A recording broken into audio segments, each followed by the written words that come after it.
Good afternoon, family. I decided that I wanted to reach out to you as I am getting a couple of assessments ready to come home and sign papers. I have had this overwhelming sense that maybe you needed a glimpse into my procedures for what I'm expecting of our students and how I get them ready for an assessment, how I am encouraging them to practice math at home. We have 60-minute class periods, 70 minutes. So we have roughly about an hour to, they need to be doing at least 20 to 30 minutes of something every night. I have been encouraging them to do that. I have not, up to this point, been assigning homework every night, but they always have something they can practice. I know that they're not practicing the math like they should be. I have decided that I am going to start assigning something structured for homework every night. You got to remind just a little while ago of the homework for tonight and tomorrow night. I will try to do that every day. I don't know that I will be able, I'm going to try to do something to let you know what homework is every night. But if I don't and you're questioning it, feel free to reach out to me.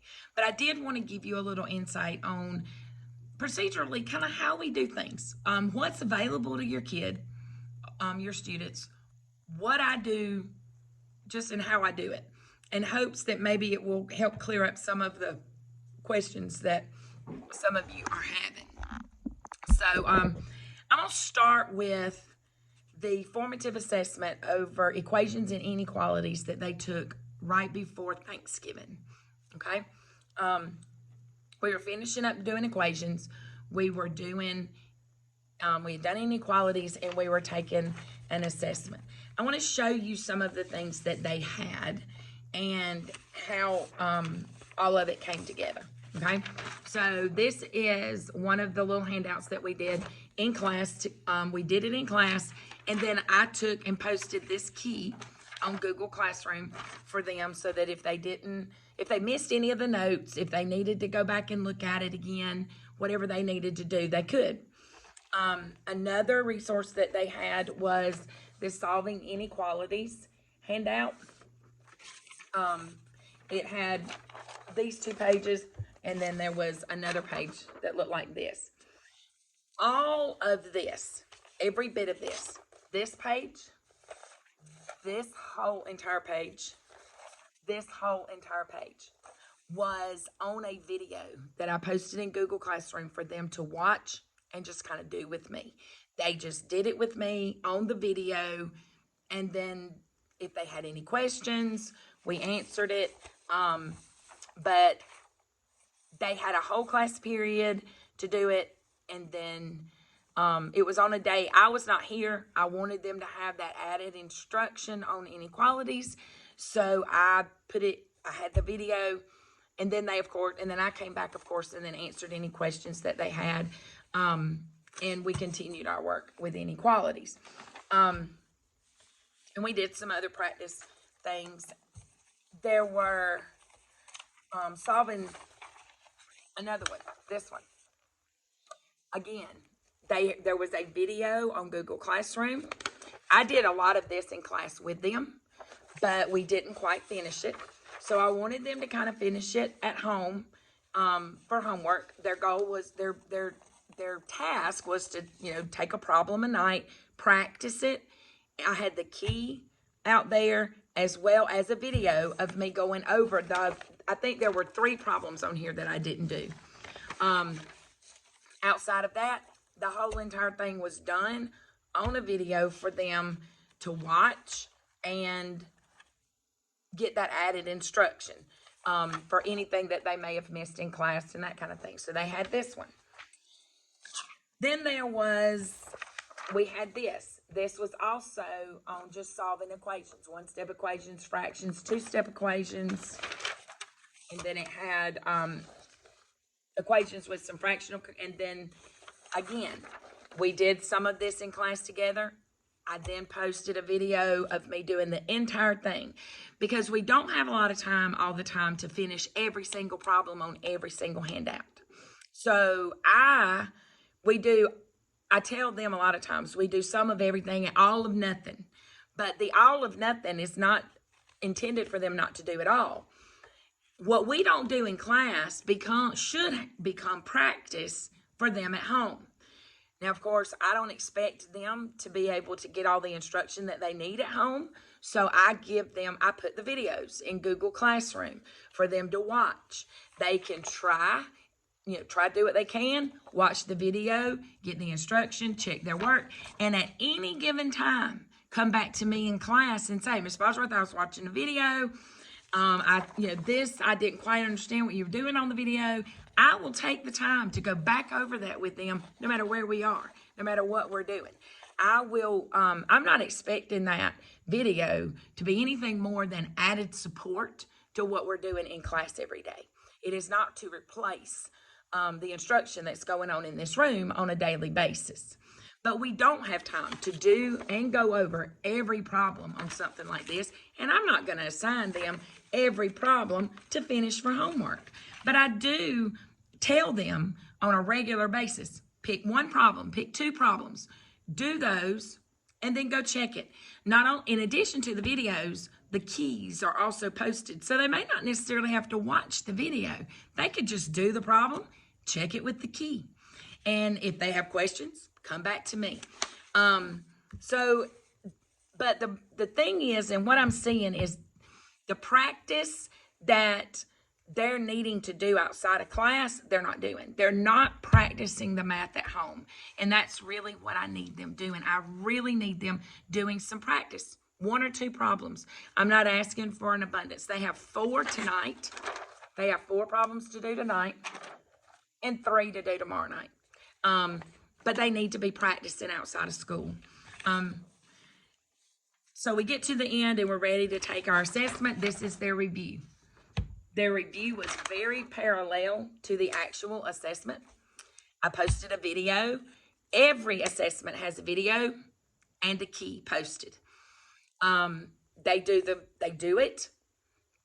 We will go over it in class a lot of times. Again, we may or may not get to go over every single problem based on the number of questions that come up, that kind of thing. So they may have to finish going over it, checking it, that kind of thing with video. I always give them opportunity before we take an assessment, if maybe we didn't quite get through every problem, to come back the next day and answer any questions before the assessment, in case maybe they went home, they tried, they went back over it and they still had a question or two that maybe didn't get answered the day before. Then I give them, we have a little Q&A right before the assessment. So, trying to make sure I'm clearing up. But they can't ask me questions if they're not practicing. And I tell them all the time, you got to know what you don't know. If you don't know, you got to know that you don't know something to be able to ask me a question about it. So, and the only way to do that is to be practicing. What I am finding, I took up all of these notes because here's another kicker. Every bit of this, every handout that I've just shown you, they could have used it on the assessment. They could use any notes they had on equations and inequalities on that assessment. So if they have been working along the way they should have, they would have had everything they needed to take that assessment. The formative assessment, the assessment, and all of this is coming home with them in their sign papers. I am going to actually take them and sort them and staple them together, because I want you to see what your student did. How much prep did they do leading up to that formative assessment? I'm doing the same thing for this summative B that we took last week. Again, we did, they had the summative, actually, all of the handouts that I just showed you were also to help prepare them for that summative, because it was, leading up to that, because it was covering those same things, equations and inequalities. That's all it was. I had the key that I posted for them had lots of notes, lots of color that I posted.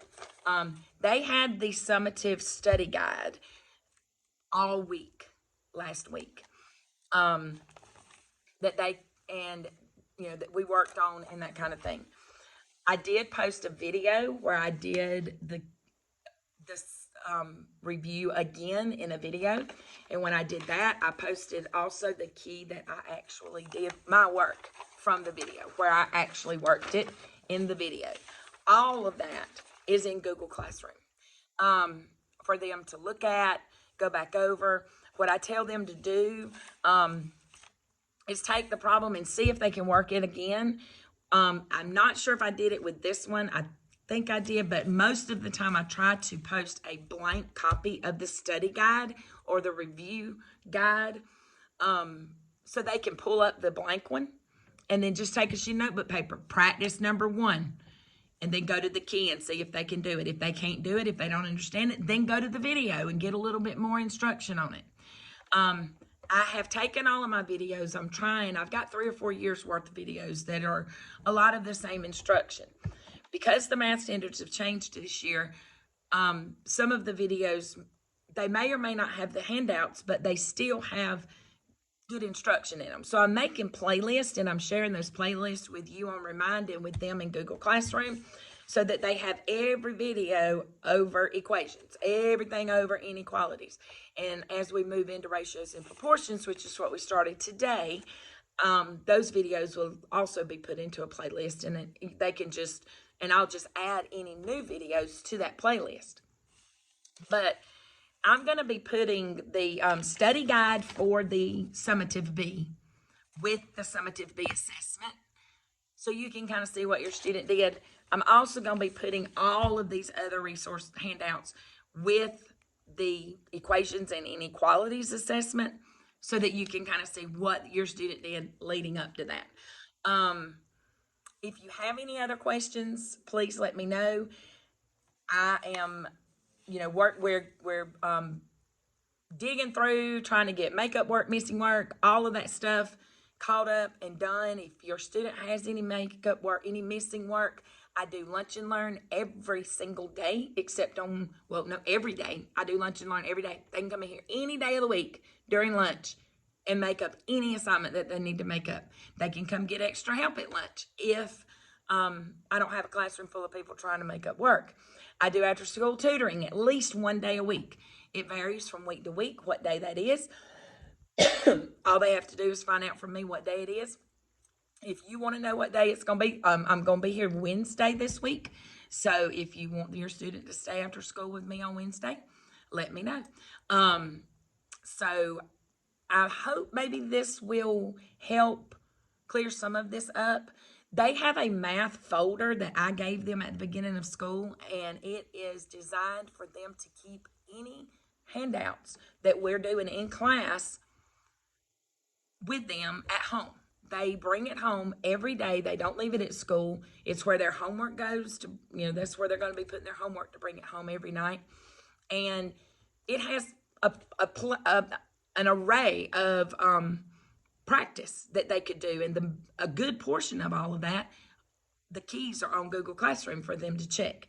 If they were to do a handout and go to Google Classroom and there's no key there to check it, tell them to ask me for it. I'll be more than happy to either check it for them, give them some feedback, or put the key out there for them to check it and see if they have any questions that way. I'll do whatever I can to help them. I'll do whatever I can to be there for them and to support them every way that I can. I just need them doing their part. And I just felt like this was the right time to kind of reach out to you. It was too much to try to call every single parent, which is what I really wanted to do. I just wanted to touch base with everybody. And so this was kind of the best way to do it. If you need a more personal conversation with me, please let me know. Please contact me. I'll be more than happy to talk to you. If you have any other questions, I'm here if you need me. They're an amazing group of kids. I hope you got to see the letter that I sent you this last week over our flexible seating and all of the things all that exciting stuff that we've got going on, and we're so excited. I am having so much fun with your students. I am loving this group of kids. I am doing things with them that I've dreamed to do for years. So please let me know how I can help continue to support you at home. And if you have any questions, just feel free to reach out. And hope this helps a little. And if you need me, you know where I am. I'm sorry that I'm not all prettied up, dolled up for you. I've got my pajamas on because today was pajama day, and I don't have on stitched makeup because we don't sleep in our makeup. But I just decided not to put it off. I didn't care. I just didn't want to put it off because it's more important to me get this stuff out to you, get this information out there to you so that you can continue to support your students at home. Thank you so much for all your support so far. Thank you for everything you've done to grow these kids into the amazing young men and young women that they are. Let me know if you need anything. Have a great week, and I'm looking forward to the rest of this week. And just a few more days, and it'll be Christmas.